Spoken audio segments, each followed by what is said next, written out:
Hey YouTube, welcome to my new Blu-ray collection update video. I've not made one of these for absolutely ages. I've had a pretty rough year financially this year, which has meant that I've had to hold back on a lot of purchases that I wanted to make. I thought I'd make a new Blu-ray collection update video going over all the different titles that I picked up in the past couple of months. The first films I'm going to talk about here are from Mubi. Now, this is the first time I've picked up any of Mubi's films on Blu-ray. I was subscribed to the service for about a year and a half, so I watched a lot of different films on there, but I think that some of their originals and the films that they pick up at festivals have normally done pretty well. So here are some of the ones that I've picked up for my collection. The first of which is a beautiful film called Aftersun, Charlotte Wells' directorial debut feature film with Paul Mescal, and this is an absolutely stunning film. It's a film to me that reminded me a bit of someone like Chris Marker. Everything within the film kind of has these dreamlike qualities that all collage together, and throughout it the performances from Paul Mescal and Frankie Corio are very, very good as well. If you haven't seen Aftersun, I'd highly recommend it. It's one that leaves you thinking about it for days afterwards. And I think that this release from Mubi is really nice as well. It comes with the director's commentary from Charlotte Wells herself. I've not listened to it yet, but it is something that I want to listen to, which is one of the reasons I picked this up. But yes, really solid film and a great one to kick off the Mubi collection. Next up is Drive My Car. This is an absolutely stunning film. I caught it on Mubi actually a couple of years back when it got released, and I thought it absolutely blew me away. It's a long film, and I quite like long films and slow cinema generally, but this is a very long film, and it's one of those films where as you watch it, it doesn't feel like a lot of things happen narratively, but by the end of it, you realise that the journey that the film has taken you through has touched upon so many different elements that the journey is as important as where you end up as well. And I think that's one of the most interesting things about the film. The performances within are absolutely superb, and the film, I think, does a great job at kind of entwining the medium of film and the medium of theatre together in a way that I've not really seen before. As I said before, whilst you're absorbing the film and the narrative and you're not sure the different things that you're picking up on whilst you're watching them, there is this wonderful kind of subtext where the main character in the film is an actor, and he's rehearsing his lines in his car as he's driving or being driven from location to location. And there's this wonderful kind of semblance that the narrative and the characters involved in the play that he's listening to and rehearsing whilst being driven reflects his internal thoughts and his day-to-day life, and as well the different things that have happened in his past. And I just thought it was an absolutely beautiful film. I think it's very good, and I highly recommend it for anyone interested in Japanese filmmaking or foreign language films, Asian cinema. Highly recommend this. It's very good. Next up, we have the Park Chan-wook film, Decision to Leave. Now, I went to the cinema to see this film when it got released, and I have to say it's one of those films that when I left the cinema, I didn't really know what to think about it. For me, the whole premise of this film, or the narrative kind of push for this film, comes from the audience believing that these two people are in love. It's very much Park Chan-wook's kind of attempt at pulling in like a mystery detective drama with a kind of romantic twist, and there are definitely aspects of that within his filmography, like Thirst, for example, has a romantic undercurrent to it. But this is quite an interesting film. It's well made, well directed, well shot, the sound design's great, and it has all those kind of stylistic elements that you'd expect from a Park Chan-wook film. However, the narrative for me didn't necessarily hit as hard as I thought it was going to. A lot of his films are quite well known for having twists or quite shocking endings or turns of events within the film, and I think that the way that he pieces it together is quite inventive. There are things that I've not seen before on film, and every single film that he makes and puts out has another aspect or something new that he brings to the table, so it's always interesting from a stylistic perspective. For me, the narrative doesn't quite work, but I do think it's a very solid film, and I know that a lot of people do really like this. So if this does resonate with you, it hits pretty hard. And yeah, that's another lovely release from Mubi. Next up, the only box set I have from Mubi. I know they've released a couple over the past couple of years, but this is Lars von Trier's The Kingdom Trilogy box set from Mubi. If you're not familiar with me or my channel or the kind of films that I'm interested in, you may not be aware that Lars von Trier is one of my favourite filmmakers, and this is an interesting collection of TV shows that he made. The Kingdom was kind of touted as Denmark's answer to Twin Peaks back in the 90s. And Lars von Trier kind of crafted this kind of narrative based around a haunted hospital within Denmark called the Kingdom Hospital. And throughout the series, there are a bunch of strange goings on, and you're not quite sure whether the series is playing up the supernatural elements as if they're not real, or whether there is an undercurrent of supernatural things going on at the same time. And I think that's something that's done really well in this. You have the kind of camera work that you expect from Lars von Trier, especially his early work. There's a lot of handheld cameras here. It feels almost like documentary style, almost. It's self-aware, but it's not quite fourth wall breaking. And it is also wickedly funny. There are a couple of moments within this that are laugh out loud hilarious, that really catch you off guard. The third series for me was pretty interesting. I liked that there was a reunion of different characters and different people from different eras of the kingdom, and it was nice that he at least went back to the setting and kind of finished it off. I'm not a huge fan of where it ends up going. I think it does end up being Lars pushing buttons just for the sake of it, but what it does pretty great, and I really like the Kingdom series too. I think that's my favourite series out of the three of them, and the transfer and release of that within this box set looks great too. So I've really enjoyed revisiting the Kingdom. It's not my favourite project that Lars von Trier has worked on, but I think it's nice to have in a box set, and I think Mubi have done a very good job with this. Next, I've got a couple of standard edition titles that aren't Blu-ray boutique labels, but they're just films that I wanted to watch and I wanted to pick up to watch them, so I thought I'd show them here as well. The first of which is There Will Be Blood. This is a film that I've seen several times in the past, but I'd never owned it on Blu-ray. It is a fantastic film. The performance from Daniel Day-Lewis is phenomenal, and I think that it's Paul Thomas Anderson's best work so far. It absolutely blew me away the first time I watched it, and I've gone back and seen it several times, and I think it's fantastic. So I wanted this in the collection to rewatch, and I did recently, and it still holds up. It's really, really good. Next up, you may notice a theme here, another Paul Thomas Anderson film. This is Inherent Vice.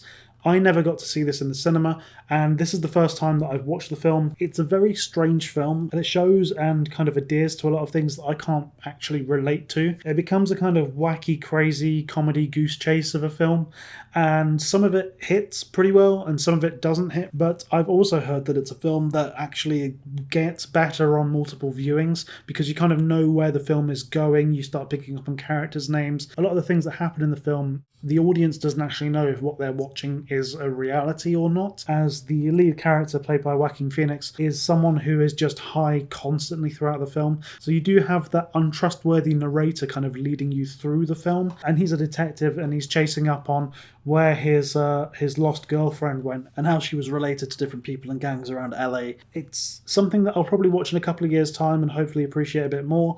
I also think it's a film that does exactly what it wants to do, and I think it does it well in that regard, but it didn't really work that well for me. Next, I've got two films here from Sean Baker. They're still in their shrink wrap because I picked them up last week. I've not watched them yet. I did go to the cinema recently to see Anora, his new film, and I thought that was absolutely fantastic. So immediately after going to see that and really enjoying it, I wanted to do a bit more of a dive into Sean Baker's work because I've never actually seen any of his films. I know Tangerine's meant to be a great film and that has a really, really nice Second Sight release, I think. Red Rocket is the first of these films that I picked up. I've not seen it and I don't know what it's about. And then the second one is The Florida Project, which is also meant to be very, very good. Obviously, this one has Willem Dafoe in it, and I've heard his performance is great too. So I'm looking forward to watching this and Red Rocket and kind of exploring a bit more of Sean Baker's work, because I think some of the elements that were present in Anora were so strong in regards to direction that I'm really interested in seeing where he takes other narratives. And I think that was a great jumping off point for me to get involved in his work. And following up and watching the other releases, I think is going to be really rewarding too. Next, we've got two releases from the BFI. We have Derek Jarman's Blue.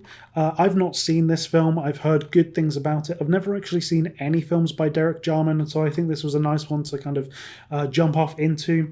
I think, if I'm right in saying that this film was made by Jarman when he started to lose his vision and eyesight, and I think it's more like a visual kind of exploration into how he then processes the world. I've heard very good things. This comes with an awful lot of special features as well. And like I said, I've not seen any Jarman before. I really hope this is the best way to start. The next BFI Blu-ray I've picked up is Terence Davis's Distant Voices and Still Lives. I've not seen this either, but a friend of mine recommended me the Terence Davis trilogy, and it was absolutely incredible. One of the best films that I've seen over the past couple of years, and I really like that it's part of my collection. It's a film that explores all different aspects of someone's life, going through from childbirth all the way through to their end. And for me, that film touched upon so many different things that resonate on just kind of like a human level. And I loved it so much. So I'm very excited to go and explore this, because I think Terence Davis, from what I've seen, I've only seen one of his films, but that one film I've seen absolutely blew me away. I think as he's a British filmmaker, these films may resonate a bit more with the British audience, and I'm very much excited to see this and see what else he's able to offer. Next up is a collection of films that I've picked up in one specific boutique label over the past couple of months. I walked into a local CEX and saw that all of these were basically on offer. It looked like someone had gone in and traded in their entire collection of second run titles, which is amazing because Second Run is one of my favourite boutique labels in the UK, and I love picking up the films when I see them. These aren't the only films that were in this CEX. There are about 15 or 20 other films that I already owned within the Second Run collection.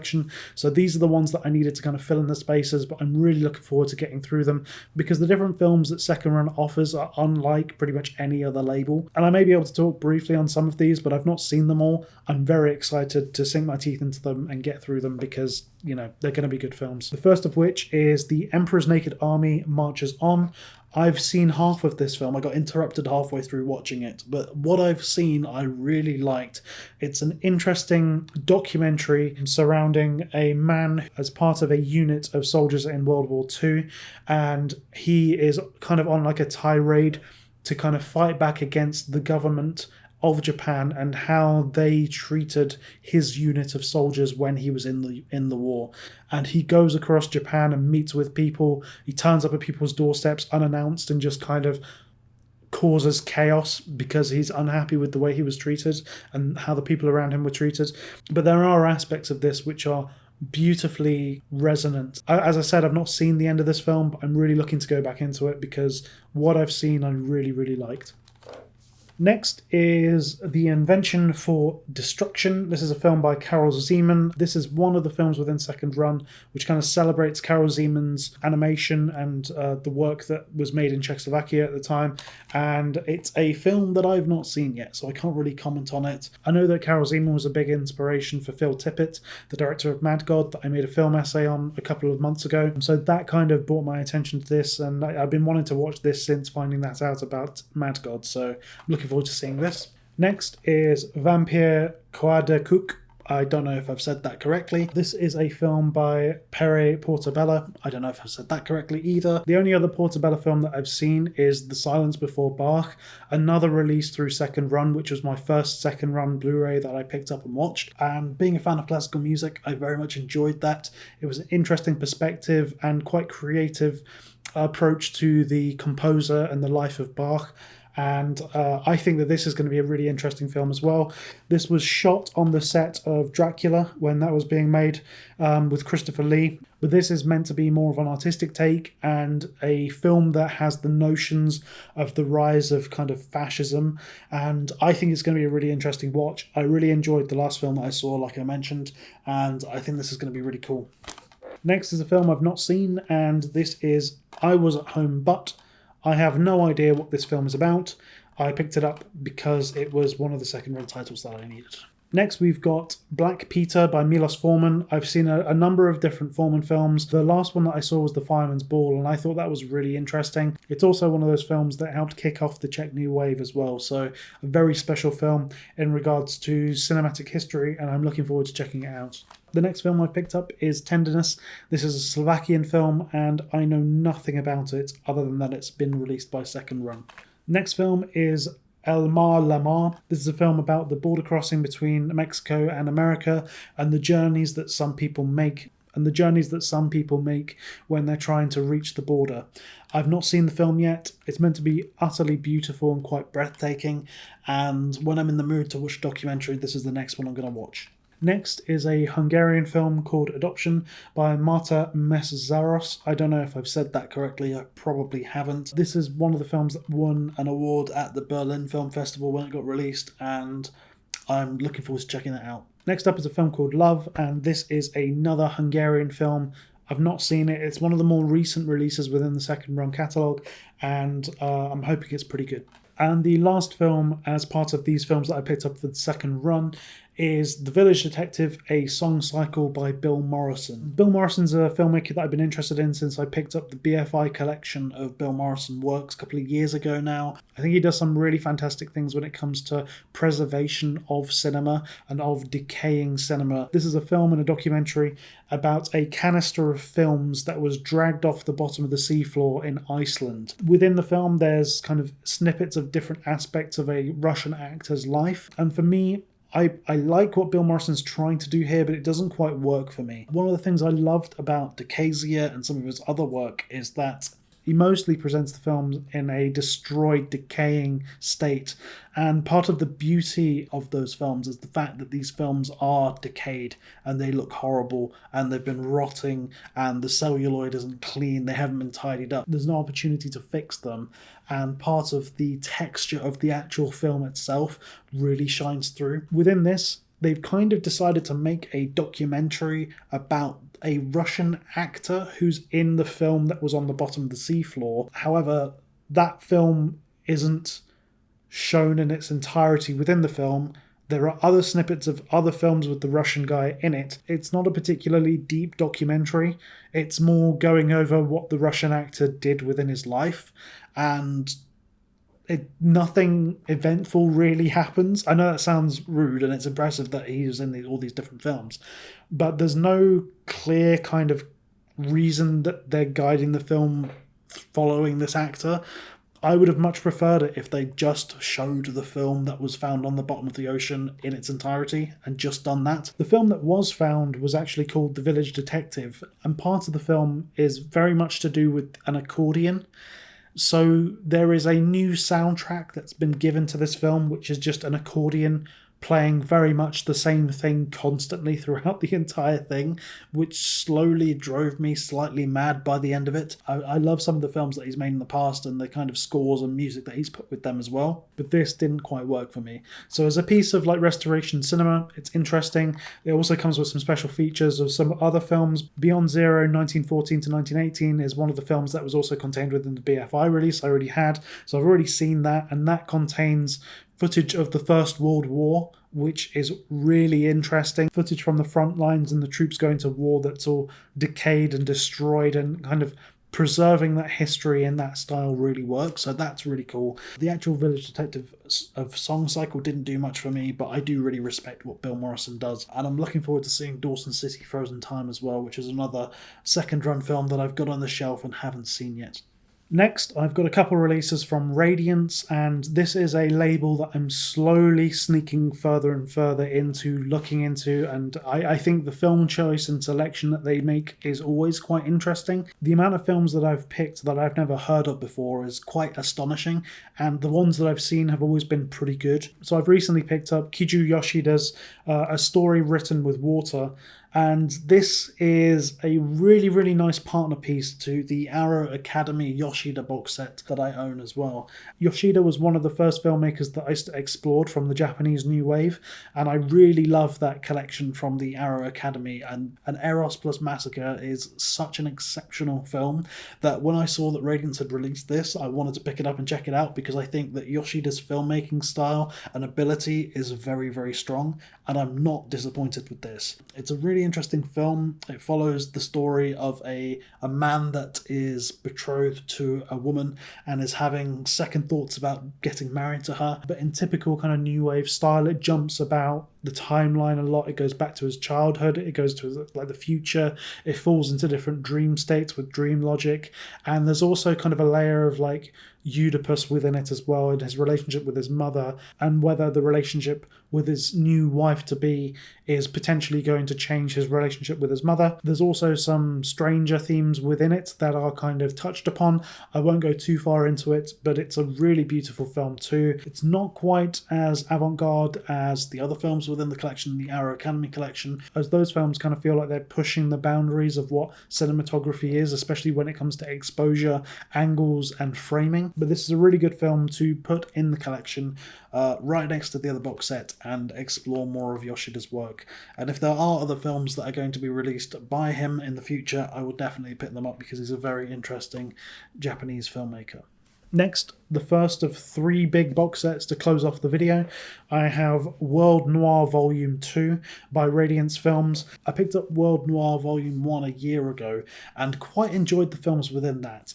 I find that film noir is one of those kind of genres where you don't really know what you get when you pick up collections of them. I've got a bunch of the films from Indicator with the Colombian Noir and the Universal Noir sets. Some of the films there are absolutely amazing. Some of them not so much. I find that the Arrow Academy and now Arrow Video collections of noir films are also pretty well tailored. A lot of those films are very good, and it also appears that Radiance have done a great job in sourcing lesser known, less traditional films that can be classed as film noir within an international setting, and I think that these World Noir box sets are really, really good. This one contains Symphony for a Massacre, Black Gravel, and Cruel Gun Story. I've only seen Cruel Gun Story so far. It's a film I quite enjoyed. It's got Joe Shishido in it, playing a kind of gangster who gets released from prison and then tasked with a robbery, and it was an entertaining one to watch. So I'm looking forward to watching the other 2 films within the set, and of course if Radiance release another box set of World Noir films, I will definitely pick them up. So the second to last box set I've got here is the Curzon Collection Peter Strickland set. I've really enjoyed the recent releases of the Curzon box sets. One of the last videos I made on this channel about Blu-rays specifically was my top 10 releases of last year, and the Lars von Trier box set kind of trumped everything within that. I do think that some of the box sets that have been released in the past have been quite difficult in regards to the amount of money that they are compared to the amount of films within them, and I feel like the Ruben Östlund set is quite a hard sell in regards to that being about £90 to £95 and only containing 6 films, and there weren't a lot of special features within that set, so I was a little disappointed with that one. But the Von Trier set is absolutely fantastic. I really like the 3 colour set that they did. The Wim Wenders set is great to explore, and this Peter Strickland set is absolutely beautiful too. It contains 6 of his films: Kathleen Varda, which has a new 2K restoration, Barbarian Sound Studio, The Duke of Burgundy, In Fabric, and Flux Gourmet. It also contains a shed load of short films by Peter Strickland, and this was a set that I very much enjoyed exploring. The only 2 films that I hadn't seen before this collection were Kathleen Varda and Flux Gourmet. I absolutely adored The Duke of Burgundy, but yes, beautiful set, really strong edition, a joy to have on the shelf, with all the special features and the amount of short films involved in this, and all of the films looking and sounding great. This is another really nice collection to have. I also appreciate that Curzon with this release have included a booklet with essays and writing and interviews, which is something you don't get in some of the other Curzon box sets. Again, with the Ruben Östlund set, I'm really looking forward to the Bellatar set as well. I think that Curzon have actually become one of my favourite boutique labels within the UK, specifically because these box sets are so well made and have so many great films within them. I cannot wait for the Bellatar box set. I think I'm getting that for Christmas, so I'm not going to buy it for myself, but I cannot recommend the Strickland set more. I think it's excellent, and if you're interested in his work, it's a very good deep dive into all of his filmography, including all of his short films, so I highly recommend it. Last but definitely not least, this is potentially the best release of the year so far, and I have to admit I haven't been collecting and buying as many films as I would want to, or keeping up with as many boutique releases, but I could not avoid getting this. This is a box set from Masters of Cinema. This is the Louis Fouillade.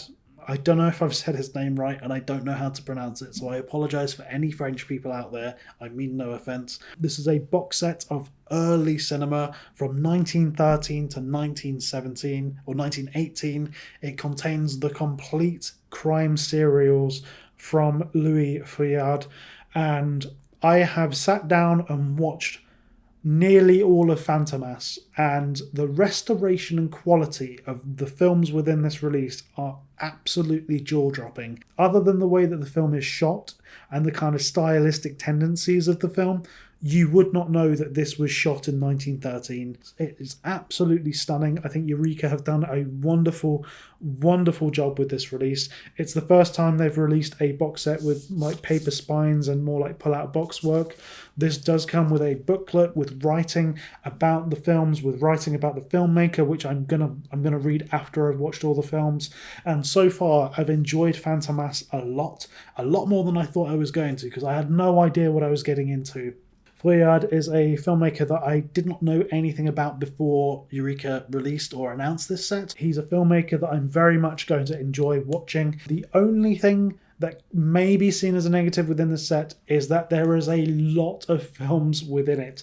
It is going to take me a lot of time to get through it, but Fantomas I'm enjoying quite a lot, and as all of these pretty much are serialized, they become easily digestible 1 hour chunks of film. I like the characters within them. I like that the story kind of continues from one to the other, and it's really interesting that these types of films were being made and thought about in 1913, just after the birth of the medium of film itself.